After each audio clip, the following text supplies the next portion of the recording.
Hello everyone and welcome to the Global South Voice. I'm Huang Jiyuan from Beijing. September 3rd, 2025 marks the 80th anniversary of the victory in the Chinese People's War of Resistance against Japanese aggression and the World Anti-Fascist War. To commemorate this momentous occasion, China is hosting a series of activities, including a much-anticipated military parade, which features a significant share of new armaments due to make their debut, and lots of leaders of relevant countries, heads of major international organizations, as well as international friends who will be participating. As the world grows more divided by ideology and politics, and with ultranationalism and extremism rising again, how should this show of unity, stability, and strength be interpreted? How will the world react to it? And what impact will it have on the times ahead? We'll be delving into these questions in our discussion today. For that, we have invited our distinguished guests from all over the world whose countries, and for some of them, their family members, were instrumental in ending the Second World War. Joining us today online are Jack Forsdike and Vladimir Petrovskiy. Jack is a British vlogger currently living in China. His grandfather, Harold Forsdike, was a flight navigator in the British Royal Air Force during the Second World War. Mr. Petrovskiy is a senior research fellow at the Far East Institute of the Russian Academy of Sciences.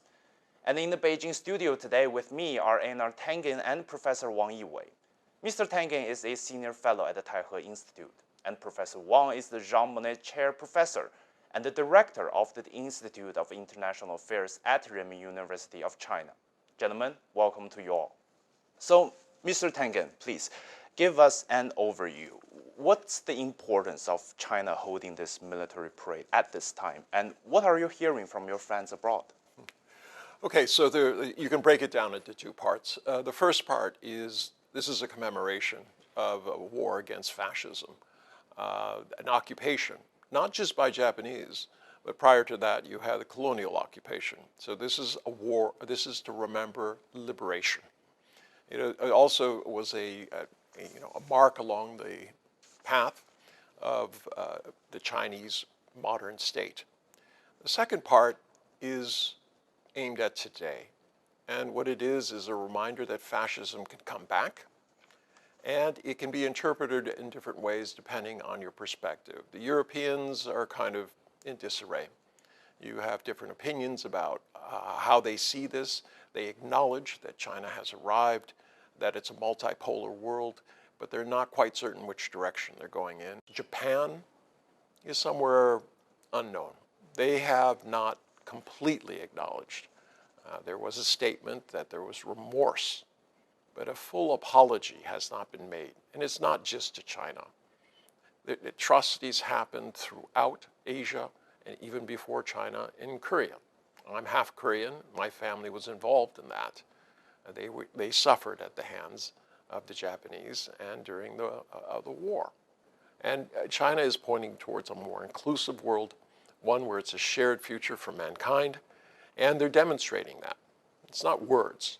So China is indicating that there is a path forward where we remember, all right, that fascism can rise again, and we see that quite clearly in different parts of the world. But where fascism once held reign, there can be another system that is the exact opposite, that respects people. Since you mentioned power, I want to follow up with Professor Wang. As you said, the Second World War is also, commemorating it, it's also about the anti-colonial struggle, and that's also about power, gaining independence, having sovereignty. So what lessons can be drawn from that period of time, and what lessons can we learn today from that? Well, at least two lessons we can draw from the history. Number one, the answer of the People's Republic of China indicated that the Chinese nation was at the most dangerous situation because we are not industrialized, modernized. So now the military parade shows China is a very modern society now, right? So that's a reason. And secondly, of course, to learn from history is not to repeat the tragedy, is to safeguard the peace. So that's, I think, China, as P5 members, put forward of the Committee of Shared Future, as I mentioned. Jack, you have a particular unique perspective on this. You are neither a scholar nor a professor, and you are a foreigner currently living in China. So what are you expecting from this? How do you see this progress going? I think, personally for me, I view this parade as an extension of Chinese pride that is based around the country's efforts to resist fascism during World War II. And I think, especially since a lot of these efforts are still largely unknown in many other parts of the world outside of China. We've already seen China's younger generations feeling a growing sense of pride regarding China's World War II history and popular culture. We've seen that with films such as Dead to Rights, that's been retelling the harrowing story of the Nanjing massacre, and obviously with Dongji Rescue as well, that recounts the bravery of Chinese fishermen who risked their lives to save British prisoners of war after they were left to die at sea by the Japanese. And these films have both been big box office hits. So I think this parade for me, it builds upon that pride. And I think for many of my peers here in China, seeing this parade gives them confidence that China will never again suffer like it did in World War II. Mr. Petrovskiy, as we all know, the holding a military parade is no small feat. It's a huge event, and we all know that Russia holds its own military parade this year to commemorate the 80th anniversary of the victory of the Great Patriotic War. So given the scale of this event, featuring thousands of troops, advanced weaponry, foreign dignitaries, and a lot of powerful symbolic undertones, what motivates nations to invest such resources into this kind of activities? And why do you think it's important for countries to do so in today's world? Well, I think the upcoming military parade is of great significance, not only for China, but for the rest of the world. For us, at least for us Russians, that we consider it as a kind of a common victory. Russia and China fought together in the Second World War. And that's why President Putin will be a special guest at the upcoming military parade. So it's symbolic, and this is to show that we really, peoples of Russia and China, celebrate a common victory in the Second World War, which, by the way, as our friends Chinese historians consider, it started actually in China in 1931, not in 1939. Mr. Tangen, I want to zoom in on this military parade. As we know, there will be a lot of new equipment debuted. Why do you think it's important to make this kind of debut? And what message do you think it will send to the world? And how will it be received? Well, today, like at that time, there are forces out there who are making threatening moves. The United States said that they would take over Gaza, that they take over Greenland, that they want Canada, that they're going to take over Panama. They have now 3 frigates stationed off of Venezuela with troops in them. Now, that's highly unusual.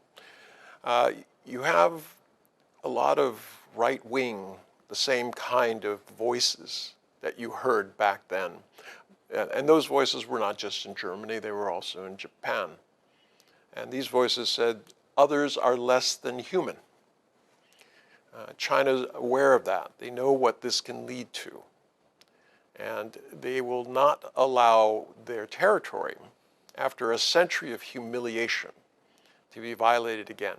So this is a clear indication that China is completely self-reliant on its defense, that it has advanced military weapons, that something like Taiwan is not in play. It is a red line. China is not demonstrating anything about aggressive power. And now you're seeing 3 out of the 4 original BRICS, India, Russia, and China, their leaders will be present during this at a time when economic warfare has already been declared by the United States. So these parades are aimed clearly at saying this is not 1939 or 1931. None of these countries, India, Russia, China, South Africa, Brazil, are going to be invaded by another country because they think they can. But as we all know, these kinds of military parade will be perceived by some people as aggressive and intimidating. Why do you think they say they think of it as that? Because we all say it's not about aggression, but they're like, no, we don't want to hear about it. It's called projection.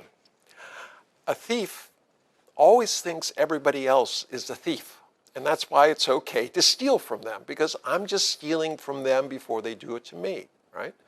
For 600 years, you've had a pattern of domination. Western powers simply say, oh, we have the military superiority, we're going to win. I mean, they went into India. It started out as, before the British arrived, it was 24% of the world's GDP. When they left, it was 4%. So yes, these countries are always the ones who are claiming that this is a show of military force, as opposed to the wars that have actually been started. Professor Wang, let's talk about projection a little bit, because the Second World War started because of extreme ideologies and a militaristic approach to politics. It's aggressive to the maximum. What do you think we can do to build some safeguard into the international system today to make sure that kind of a politics and that kind of ideology do not claim majority or do its harm again? I think that's the reason we have a military parade and also a big celebration to defend the World War II, post-World War II system on the basis of the UN, the equality of the sovereignty, actually. Well, firstly, we should treat any others as equal in a civilization meaning. And secondly, of course, different civilizations should mutual learning. It's not just you are super and others backward. And then to build, I think, a community of the shared future in this regard. Jack, I want to get a European perspective on this. What are you people hearing about this parade, and what are you hearing about whether China is being aggressive or not? What's the Europeans' take? I think it's slightly similar to what's already been covered. Obviously, in Europe, there are some concerns. Just 3 days ago, we had the BBC writing about the possible growing threat posed by China. The article did obviously mention that China now leads the world in hypersonic missile technology.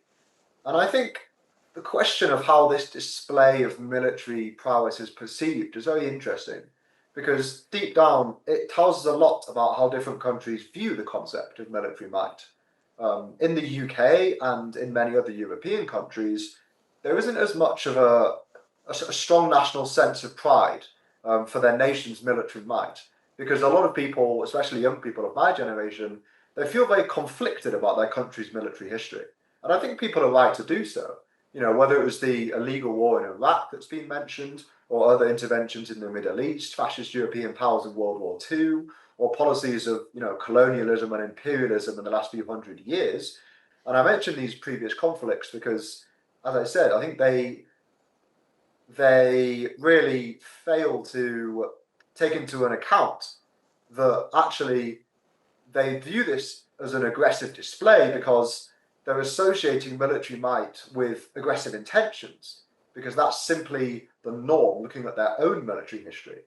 But really, from my perspective, I think China is just standing up to the world and saying, you've bullied us before, and we may have been helpless victims once, but that's no longer the case. And as long as we're still here, it never again will be the case. So now you have to give us the respect that we deserve.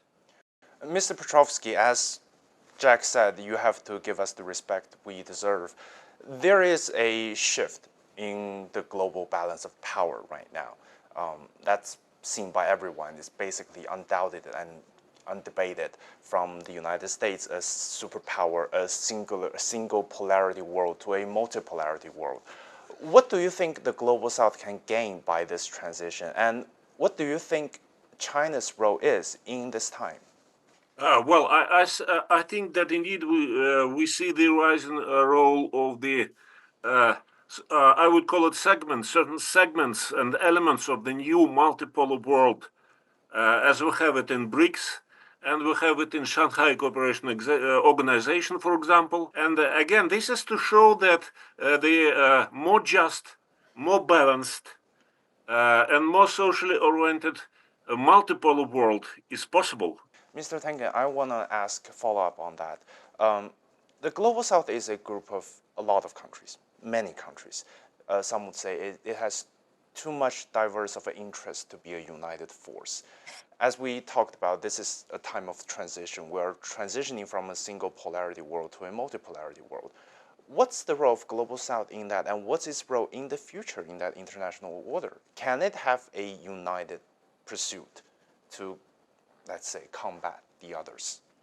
You know, if you'd asked me this question a couple of years ago, I would have said, well, it's a slow-moving, slowly evolving situation towards a multipolar world. But since Donald Trump has come on the scene, it has changed dramatically. I mean, sending out 180 letters, including to a bunch of penguins who are still trying to figure out how to read, that you're going to tariff them. It was a signal that it's the U.S., America first means America war on everybody. That unless we can extract value from you, we're going to punish you. This is what bullies do. So now, all of a sudden, the Global South has realized that unless they, come together, they will be taken apart. And they do not, none of them, all of the Global South is well aware of colonialism because they were its victims. So there's no question that they want to go back to that, but they need an alternative. And that's why I was mentioning BRICS earlier. BRICS represents a group of nations, emerging nations, who have said, look, we need alternatives. We are not a military. We're not a NATO. We're a trade group. It's about developing a better future for our people, having sovereign respect, and not being colonialized, either physically or financially. Professor Wang, I want to, since you teach here in China, I want to ask you, what is China's role in this? And what's the difference between how China defines its role and what it's perceived? Because some say China is leading this group, but obviously we all can say that it's not necessarily called leading because China also has its own interest in this. So what's the difference? So for the Global South, I think some lessons we can draw from the World War II. Number one, we defeated Japan as an agricultural civilization, Japan industrial civilization. And China as a founding member of the United Nations, particularly for the P5 as an agricultural power. So which encouraged many other poor countries, Global South countries, can seek independence. I think many countries independent from the colonials in Asia, particularly in Africa, in the 1950s and 1960s. So Chinese development is very independent. I think it's very important. And secondly, people's war. We won this war is a people's war. So now the Global South, 85% of people are living in the Global South. So if you are according to the people with human rights principles, they should have more say in global governance, right? But this is unfair, order. So we need to reform that. And thirdly, I think the see from this military parade, I think is the one lesson for the Global South is China is a very poor country, now industrialized, not digitalized. So this military parade to indicate that China's militarization, of course, it's a symbol of the modernization. It's much the traditional Chinese culture. So modernization not means westernization. So China is still China. We are our DNA, our culture, but at the same time we are modernized. As we have talked about here, many people see a display of military power and they equate it to hegemony. A country grows stronger, it will seek dominance over others. China is obviously saying, no, it's not the case. We're here for stability, we're here for equity. So how can the international community reshape the norms and the perception on this to make sure that each country's development of their strength contribute to stability and peace? Number one, this is a new world. We say digital world. Blockchain technologies, it's a mutual connectivity, it's horizontal. No one can dominate the society, a global society anymore, including the United States. And secondly, I think China's, as I mentioned, the cultural DNA cannot change. because 5,000 years most consistent civilizations, we are still Chinese. Even in the Zhenghe period, in the Ming Dynasty, China was so powerful in the we say dominant, in maritime, even 90 years ahead of than the Europeans navigator like Columba and the Da Gama, but not colonized any inch of islands. Jack, I want to ask you one final question. I want you to wrap this up. So you are from Britain. How are the British see the rise of the global South, and what are their perceptions of it? How do they interpret this phenomenon going on?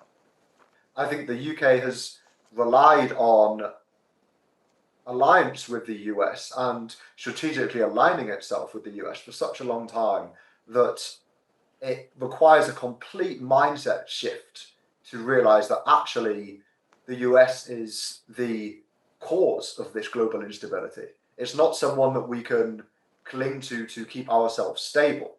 And so I think there is a lot of talk in the UK now as to whether we should rejoin the EU or whether we need to look to people like China and India for closer trading ties, because there are real alternatives needs to be discussed. And I think the global South can come in there, because as the UK starts to back away from the US and align itself with other countries, I think that's where there's the opportunity to forge real alliances with the global South. But at the same time, it needs to be from an equal point. I think that's where the UK struggles, because we've seen ourselves as a global power and an economic hegemony for such a long time that I think it's almost been a bit of a wake-up call in the last 5 or 10 years. So hopefully the UK can start to approach these countries from an equal perspective. With that, we're coming to the end of this episode. I'd like to thank to all of our distinguished guests online here with me for their insights into the events ahead and the significance they carry for the world. You can find us on CGTN app, X, Facebook, and YouTube. Stay tuned to Global South Voices. I'm Huang Jiyuan. Bye-bye.